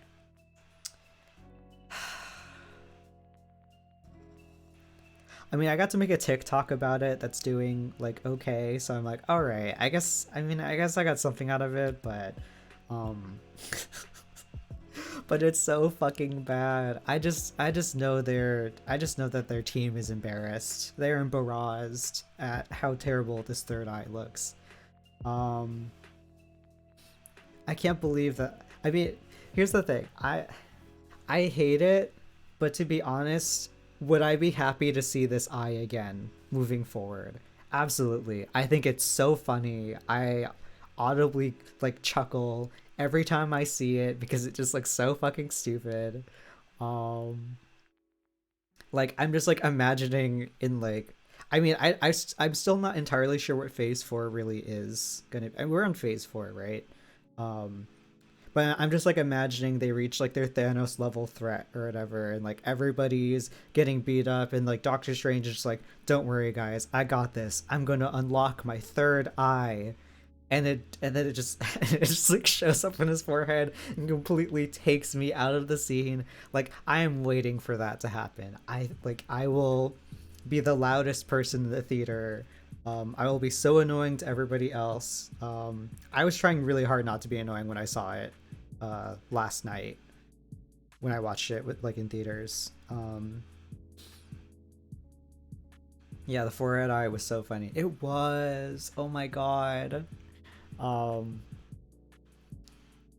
yeah, I was waiting on it the entire time, just like, did they fix it or is it still bad? But I have a similar like visceral reaction to it as I mean, I guess this is an eternal spoiler, I guess, so I guess we're not just spoiling we're not just spoiling Doctor Strange anymore. But like the scene with like Harry Styles and like that like monstrosity voiced by Patton Oswalt, that looked so bad. I loved how the deviants looked in like the rest of the movie. I loved the special effects of like Eternals, like in general. I just thought that like I liked how grounded they looked. And then Patton Oswalt's like character just wanders onto like the ship looking so cursed, looking like he came out of the wrong movie entirely. He looked like he came out of a DreamWorks movie, but like not in a good way. Um I wanted to puke. I wanted to like throw up and shit all over the floor. It was bad. I have a similar visceral reaction to that, to the eye. I guess maybe not as bad because like at least like the eye is just like okay, like I could do the eye in like Adobe Premiere. But I can't create that monstrosity of a character, of a CG character, that easily. Like that took someone effort. That took somebody time to do. I'm really sorry to that person for like insulting their work because I could not do your job. I'm not a modeler. I'm not an animator. You tried your best, sweetie. It's just it's not good. So I don't know. And then like okay, so while we're talking shit about like the visual effects in this movie, I have to be honest. In like the opening scene where they're like running from that monster, like America and like her universe's Doctor Strange are running from that monster in that the I forgot what it's I forgot the book that they were chasing after, but that's okay because it didn't matter because then like the book did literally nothing anyway for them. There was no point to introduce that book that was like it's like oh, it'll give you any power that like you need in like at a given time, and then like and then they don't use it because it's very easily destroyed. But that first area when they're running, I literally turned to my boyfriend and was just like, this literally looks like Spy Kids 3D Game Over. This looks like an area from Shark Boy and Lava Girl. Ashanti, yeah, was it the Book of Ashanti? I keep thinking, well now I'm just thinking of like the R&B singer, but yeah, 2000s 3D animation. Yeah, and it's just like, but like it doesn't have like the jankiness of it because it's like it is like more modernized, but like it just didn't look good. But like it set the tone for me for what I thought the movie was gonna be because I'm just like okay, this is like sort of like the wacky multiversal shenanigans we are going to be getting into like in this movie. Like it's going to be very quirky worlds that are like very brightly colored. It's going to be different from other depictions of the multiverse that we've seen in the MCU so far that have been like overall like a little bit more grounded. Well, except for What If, so never mind. But and then it just wasn't like this was not it wasn't like a fun, quirky, goofy movie. It was definitely not for kids. There was, by the way, there was a 6-year-old in the theater I was watching this movie in, and I'm just like, that kid is scarred.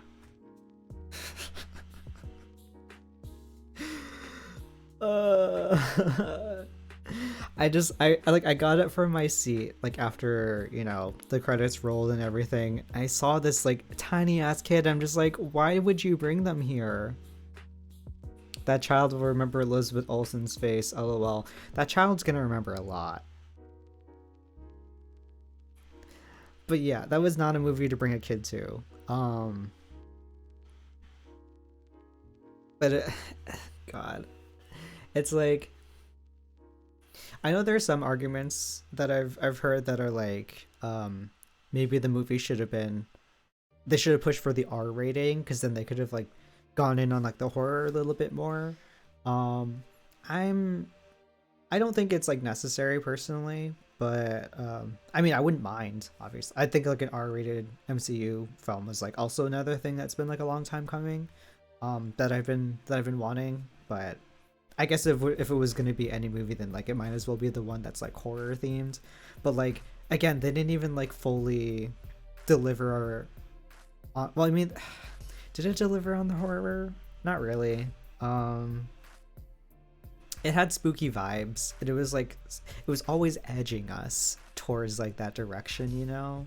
But then it, like it still had to be a Marvel movie. And that kind of held it back. And I don't mean, and I'm not saying that to shit on Marvel movies, because like yes Elizabeth, I know I read your interview this morning. I'm not shitting on Marvel films when I say this. I think Marvel films can be great. A lot of them are great. But like you have to acknowledge that like the tone that we've been given so far is like it's not the darkest in the world. It's not always happy go lucky and like quirky. But there is like a consistent tone. There's some pseudo scary imagery and failed jump scares, yeah. But sometimes Marvel movies hold back the potential of some of their movies. No, they really do. Yeah, no, I think the potential for this movie was like held back from having to juggle too many ideas. I think like another really good, well, in my opinion, a really good criticism that I agreed with this movie is that like sometimes it doesn't even feel like a movie. It feels like an episode. Now, let me kind of explain that like a little bit better. Does this movie have like a narrative arc? Yes. Is this a long movie? Also yes.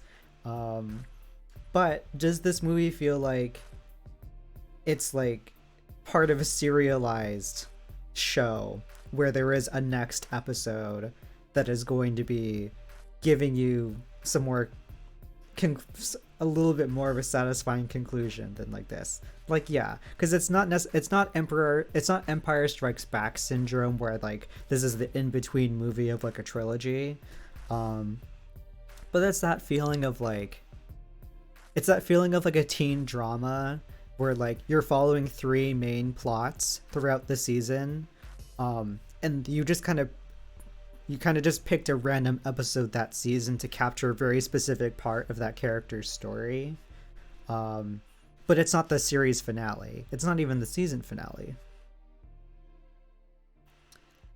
I can't wait for some indie directors to take ideas, make it better. I tell people all the time that Marvel movies skip the first act by taking moment from the previous movie. Oh my god! Like, okay, so this is the other thing. I didn't tell my boyfriend this when we were watching it because like I didn't want to talk that early in the movie.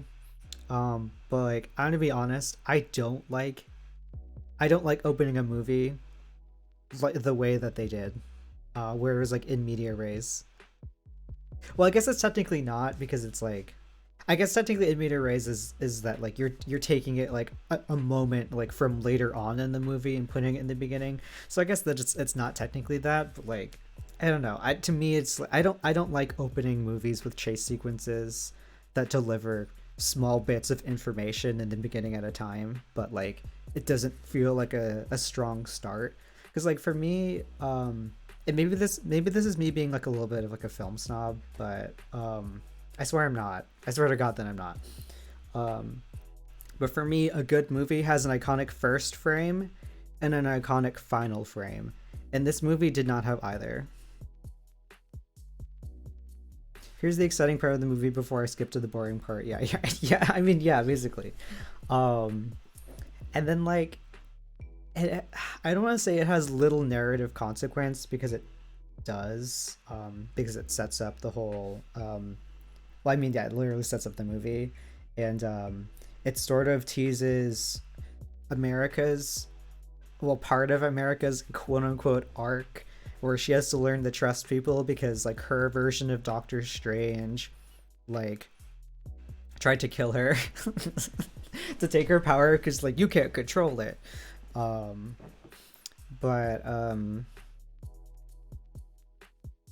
it's like, okay, well, we don't see a recurrence of that throughout the movie consistently enough, though. She pretty quickly trusts Doctor Strange, to be honest. And like we only get slight reminders that she's like hesitant about certain things, but like her reluctance or like her fear of being betrayed by Doctor Strange never hinders the plot in like, well, I shouldn't say hinders. It never presents like a narrative obstacle enough to where it feels like it's informing the plot.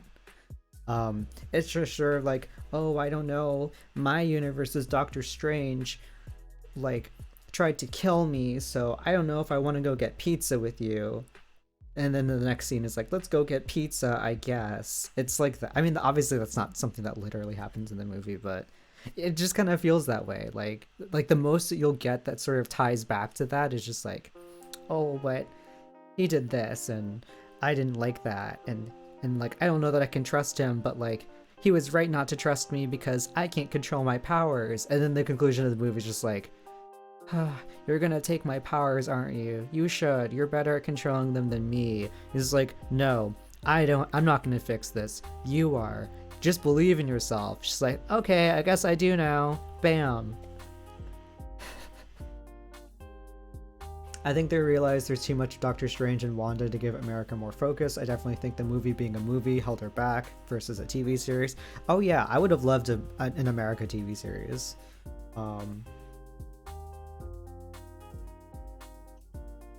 Although personally, like I said that like I think that my multiverse self is living their best damn life with like an America solo movie that has her being chased by Wanda the entire time, and like that's her introduction to the MCU. But like this is a universe that doesn't care about marketing, and like this is the thing that really frustrates me about, I know this is a really stupid, very common thing to say, but I think this is like one of the few times where it's okay to say it. This is what really bugs me about Hollywood, is that I don't think they were expecting WandaVision to be as popular as it was, because it had like a female lead. It was with a character like who was like not traditionally a headliner of Marvel films. She's a lesser known character technically. Doctor Strange somehow is considered more known because he had, well, only because he had like a solo movie before. Concerning the MCU, obviously he's a popular character, but I just mean that like when I think of sort of like the upper echelon of like recognizable Marvel characters for non-Marvel audiences, they're, before Doctor Strange came out as a movie, they probably would not have said Doctor Strange. I don't think that's an unfair assessment. While I'm going, I think about the multiverse me sometimes. Maybe wish I was high while watching the movie. I still don't know why people thought this was going to be a Doctor Strange movie knowing that Scarlet Witch was in it. It literally should have just been a Scarlet Witch movie. Just like, because like, I know that Doctor Strange, okay, this is like another funny comment that I read. Someone said that like Doctor Strange was originally supposed to be part of the conclusion of WandaVision, or at least was like sort of near the end of the series. Thank God that he wasn't, because he would not have worked for me. But they've like removed him from there, and people are saying that like they're seeing a similar version of that in his own movie, where like he's supposed to be like, you know, in it, but Wanda just takes out the entirety of it. And Wanda finishes the story out on herself. Which I think is kind of funny. But yeah, no, it should have just been a Scarlet Witch movie. I see Doctor Strange as very, I wish I was Ryan Reynolds in his sense of comedy. Ooh. Okay, that's my other bias. I don't really like Benedict Cumberbatch as an actor. I can't speak on him as a person, obviously, and I'm not going to pretend I can, because that would be mentally ill. But thoughts on the music fight scene? LOL. Okay, I think it I'll be honest, I thought it was kind of tacky, which like, again, if the rest of the movie was tacky, I would have been on board with. But like, I don't know, like in isolation, I thought it was fun, but like within the movie, I agree with you, Justin. Like, it was my favorite part because it was wacky, didn't fit in the movie though. Yeah, like again, tonally, if the movie was more campy or just kind of like goofy and taking like more like the wild aspects of like the multiverse and like lived up to what like some of like the fanboys are saying of I hope someone takes the shot of evil Doctor Strange going out the window and put Super Bass by Nicki Minaj over it. Oh, you know, it's really funny that you say that because I made a TikTok for this movie using Super Bass with like evil Doctor Strange, so that's actually really funny.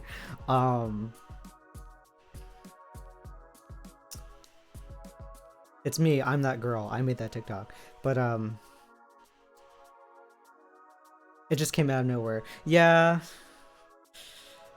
I don't know, like the music yeah, the music fight didn't really I mean, it was like fun spectacle, but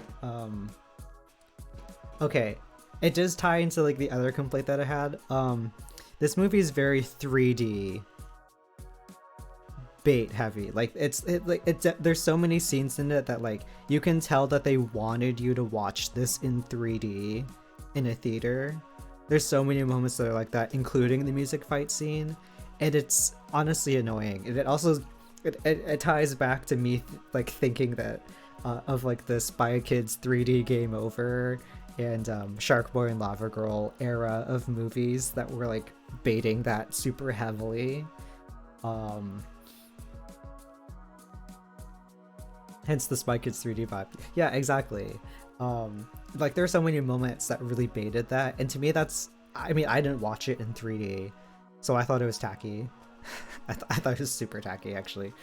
And again, not in a fun way. It definitely gets obnoxious with the spectacle. Yeah, because then like it definitely puts spectacle a little bit over plot a lot of the time. And it's not that I don't like having something that's more aesthetics and vibes than plot, but not with this type of movie. I can take that.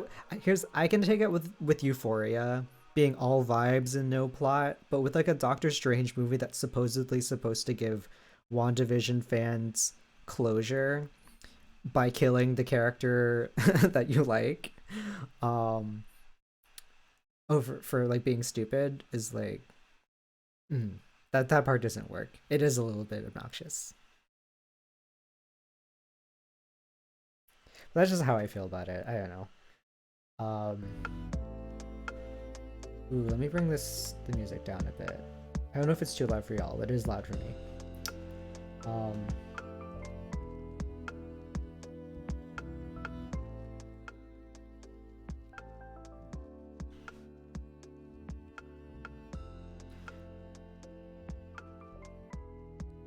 Yeah, I don't know. Ultimately, I know I'm saying that a lot. I need to find better transition phrases. Did I hate this movie? No. Did I love this movie? No. Did I love what they did with Wanda? Definitely no.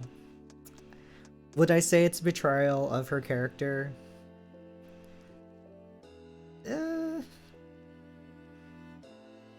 I would say it's not a great interpretation of the direction her character was going in. If they hadn't, if here's the thing, if WandaVision hadn't happened, I'm kind of wondering how I would have felt about this route for the movie. I mean, we wouldn't have the same attachment to like her kids, I guess. So it probably would just make her look more ridiculous and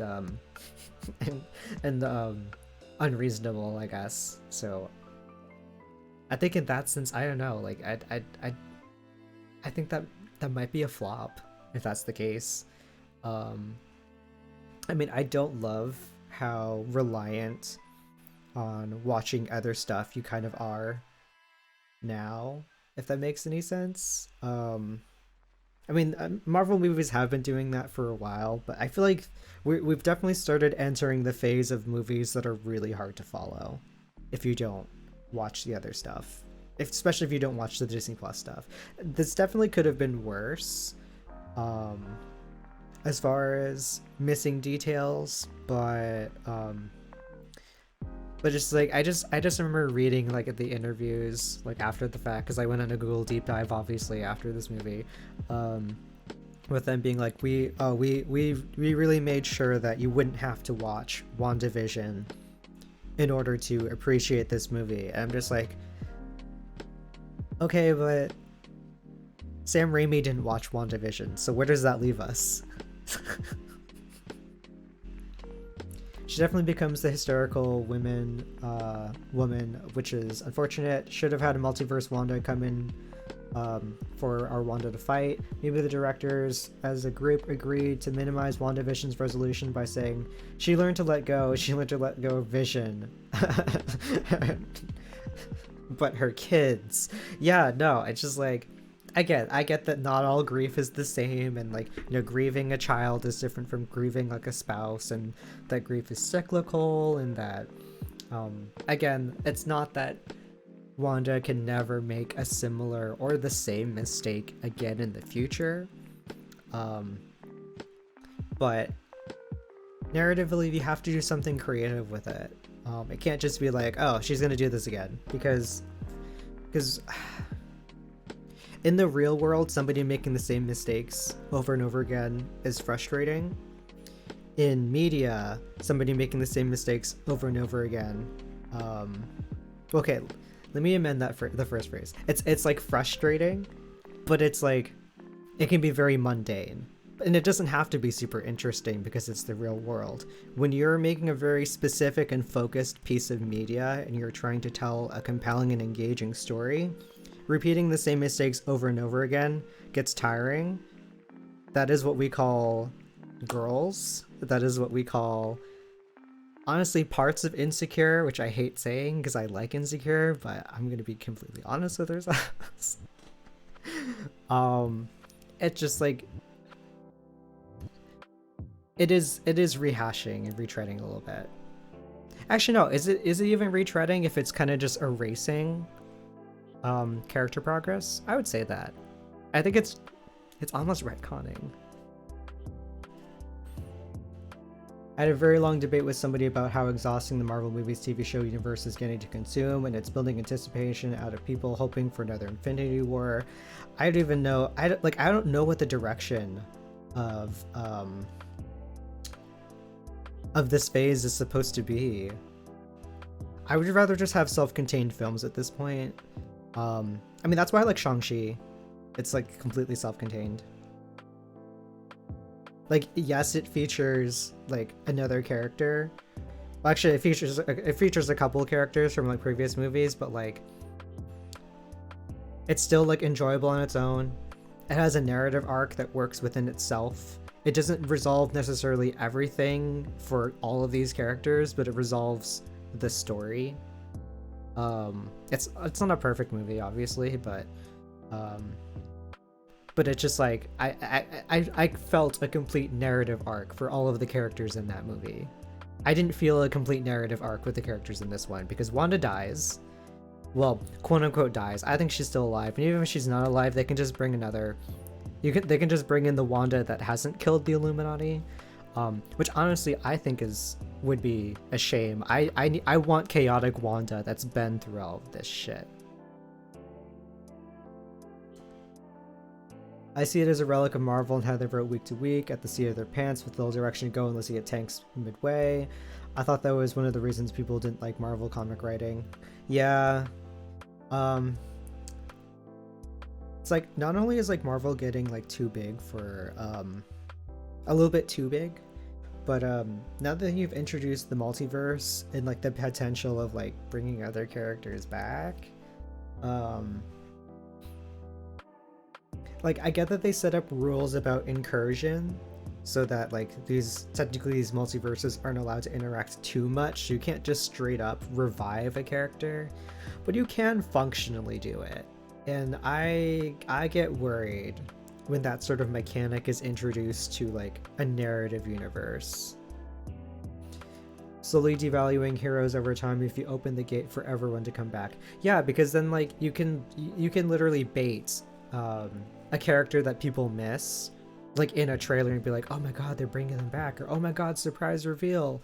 And it's just like I think alt opening the multiverse was a mistake, because now you can go into Dragon Ball territory a bit, where like nobody's dead, like for real. You can just bring them back. But it'd be one thing if it was really hard to cross the multiverse in the first place, so that like you're not seeing this happen too much. But like you have America Chavez, who can literally just punch holes through like the universe, but then also somehow fucking up a memory spell that's supposedly a party trick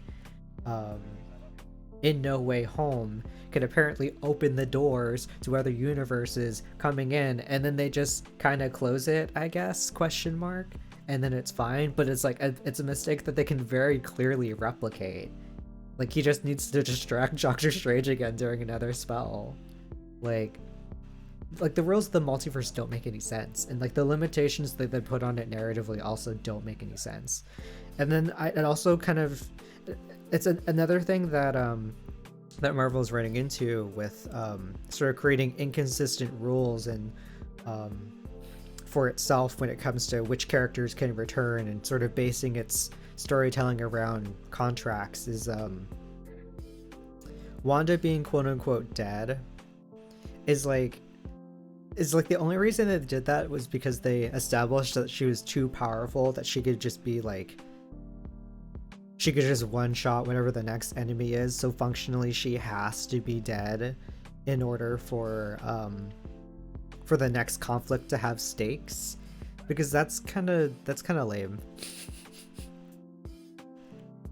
I guess they kind of did that with like the Infinity War saga or whatever, when they like snapped her, and then like when she came back she beat the shit out of Thanos.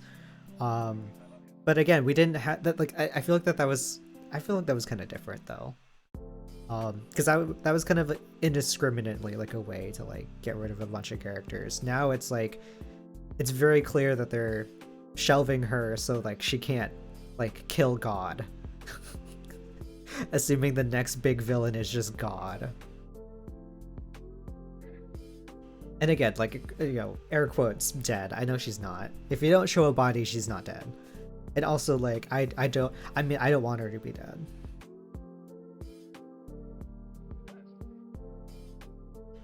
We don't get to see a body like with the Illuminati. Oh my god, that's the...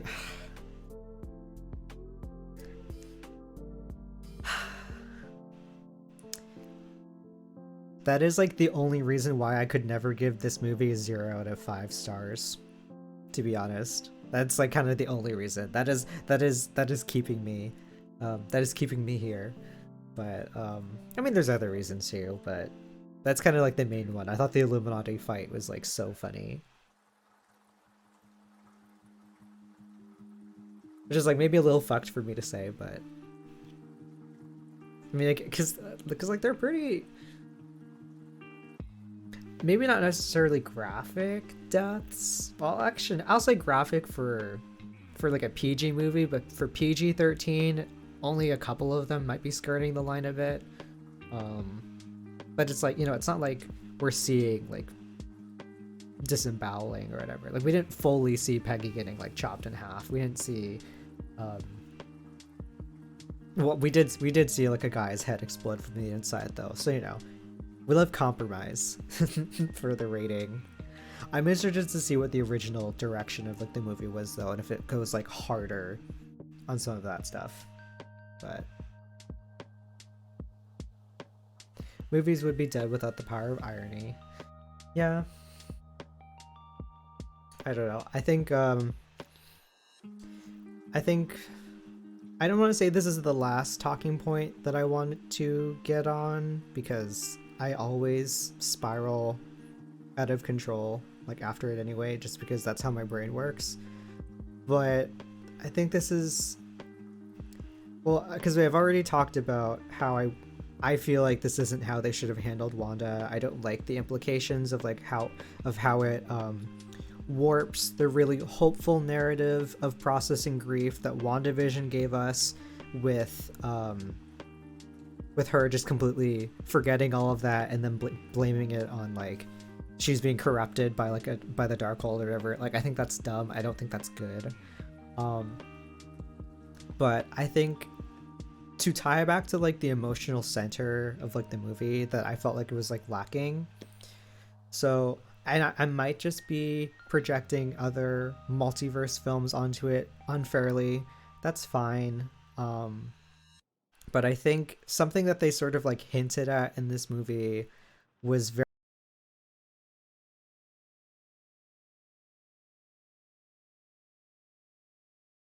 um which is just like it's like the temptation of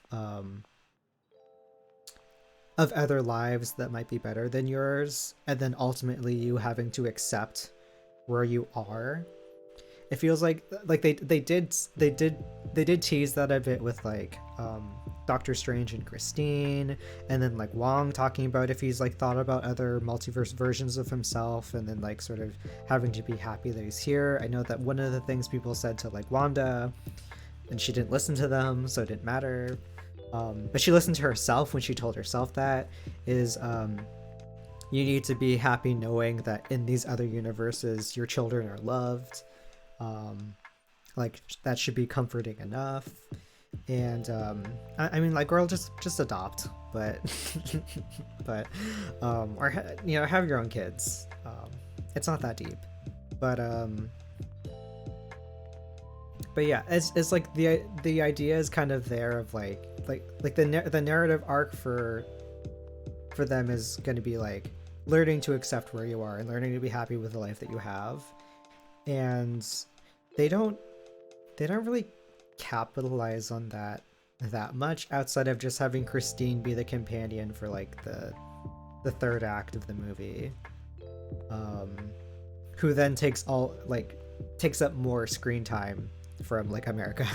Which, like, don't get me wrong, I love Rachel McAdams, she can chill there, that's fine, but I feel like them going for like, you know, him regretting that like he didn't get to marry Christine being like his like big regret outside of like what I personally think is like a more interesting survivor guilt narrative of like knowing that he was the one that gave up the time stone to Thanos, because he saw that in like all future possibilities this was the only way to get the outcome that they needed in order for everybody to come, you know, for like the war to be won, basically. Like he knew that this was the sacrifice that like he'd have to make, but him grappling with the fact that like, okay, well, this wasn't just your sacrifice to make, lots of other people were hurt because of it, and then having the multiverse version of yourself that went about it a completely different way. You know, the elements are there for an interesting story of like of him having to finally like grapple with that, and like again they kind of tease at it because like Wanda's like, you were the one that gave him the time stone, dude, like you fucked us all over. But it just sucks because I do think evil Doctor Strange would have made more sense as a villain and like as like a reflection for Doctor Strange, antagonist wise, in a movie that was going to be like about this instead of like Wanda, because Wanda takes up enough space of her own as her own character to like not be sort of a surrogate for Stephen Strange's like own personal demons, you know? Like he already has that foil in dealing with like an evil Doctor Strange that went about fighting Thanos the wrong way.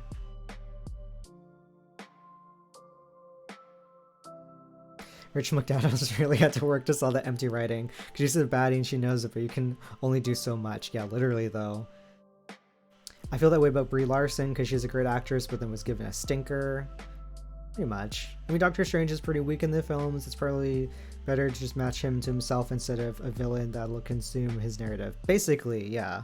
Because, like, again, I only cared about Wanda in this movie.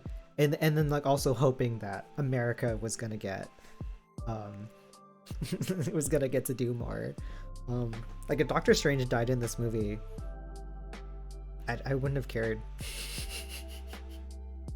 I'm more invested in this other character who I've gotten like an entire TV series with, that like let her do a terrible thing but then learn from that mistake, apologize for it, know that she's not going to be forgiven for it, and learn to grow from it. Like that is her arc. That is sort of the direction that they were taking with her character. And then this movie just kind of soiled it a bit, and I'm just kind of, it just leaves an icky taste in my mouth. As fun as watching her beat the shit out of everybody was, it does bum me out a bit. This movie was a great experiment with comparing a character written for movies with a character written from his TV series. Yeah, because is this technically the first time that like the TV shows, like the Disney Plus shows and the movies are sort of interacting like that way forward, instead of the movies informing the TV series? Is this now the TV series are informing the movies? Is this technically the first time that that's happening, or am I wrong?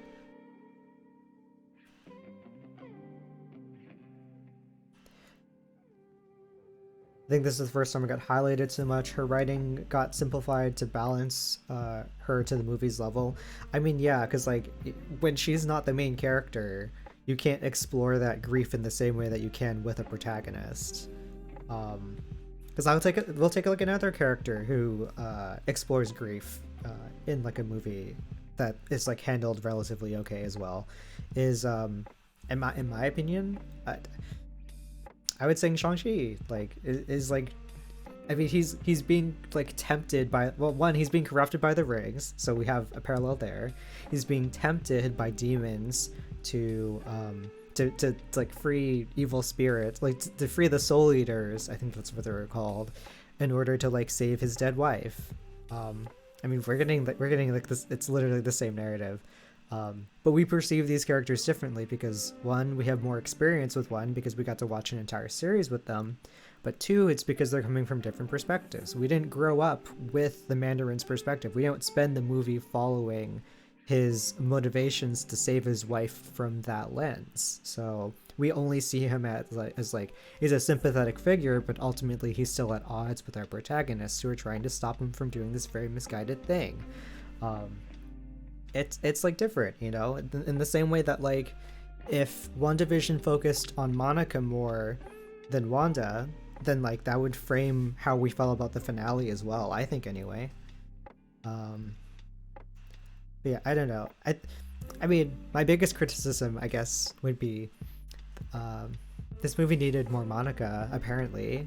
She's the only one who will fucking vouch for Wanda and be like, hey, she's just like lost. Let's help her. Let's free her from the clutches of the Darkhold. I know she would want that. Although she would probably not be a fan of Wanda killing an alternate version of her mom. I mean, she definitely would not be a fan of that. Falcon and Winter Soldier was comparing a character with no focus to a villain from Captain America movie, which seemed easier.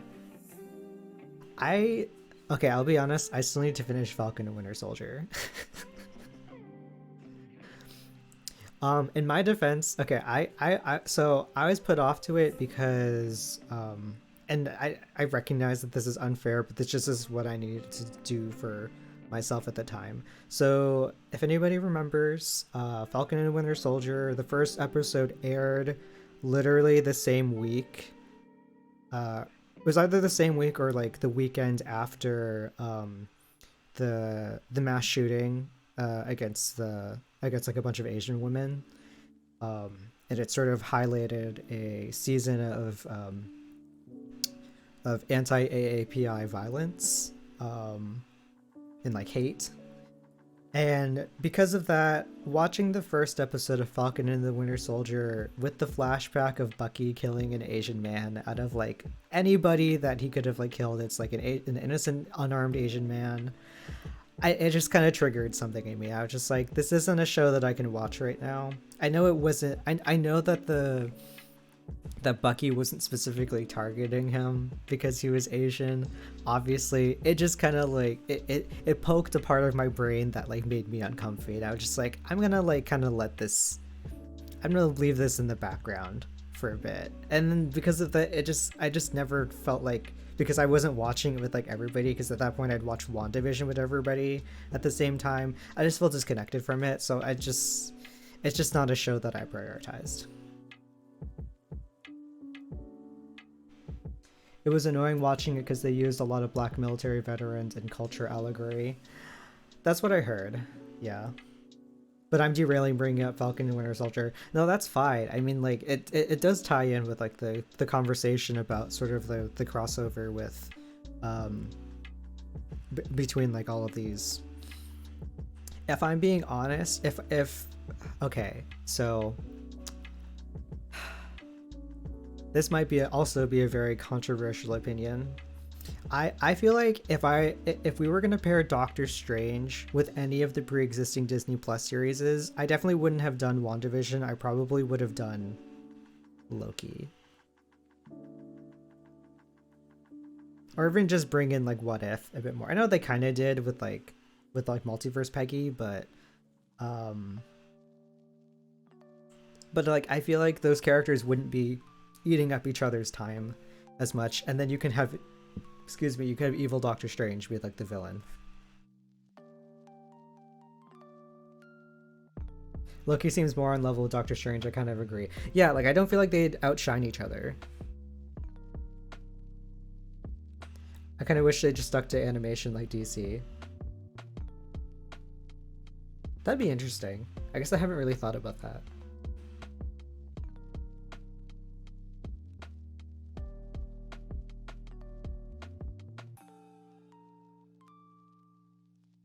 All right, but we are going to hit we just passed the 2-hour mark. I try to keep these sort of like an hour and a half to 2 hours. I'm okay with like going like a little bit longer just because this is like a thing that I really want to talk about.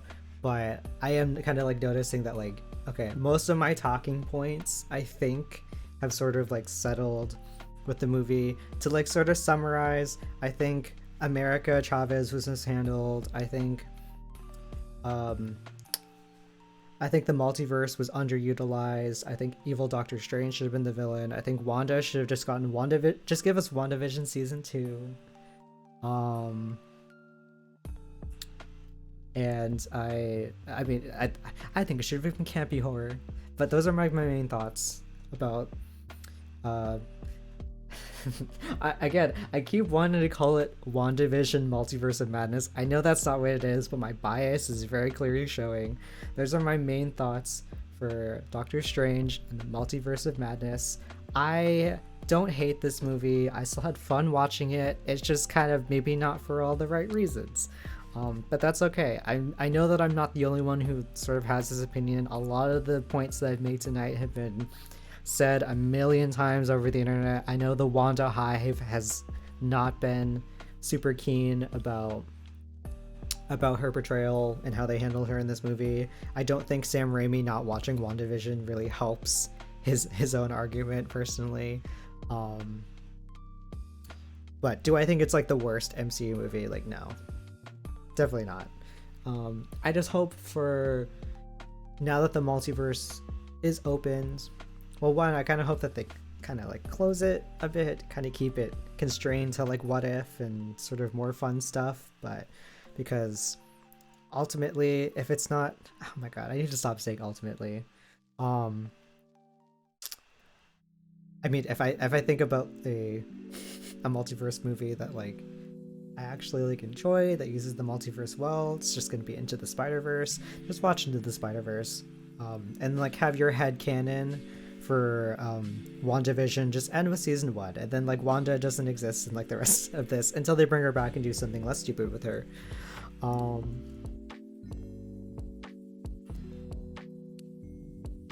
mean, period. Wanda, you get to join the Legion of Unhinged. Well, you get to join 2 legions. You get to join, I mean, I guess she's already given people already kind of named her like one of like the crazy redhead superpowered girlies. She gets to join Dark Phoenix and like Jean Grey, but but I think this is like what really helms her as as unhinged white lady who gets away with doing evil things because she's hot and does it aesthetically and will be stand by the gays, regardless of doing terrible shit. I made a TikTok about it, honestly. Like, she could like murder a bus full of school children and and the gays on Twitter would probably still say work. Does this mean this character can do no wrong? I mean, no. But as a supporter of women's rights, I feel an inclination to also support women's wrongs. She gets to say she took out Professor X easier than Dark Phoenix. True though. She just like went into like his mind and like snapped his neck. Like, she didn't even have to fight him like IRL. She just fucked up like a telepath. Like, get wrecked.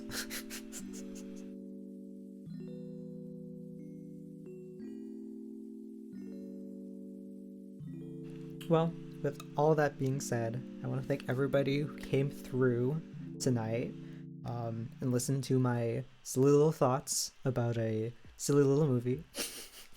a small budget indie film that nobody's ever heard of before.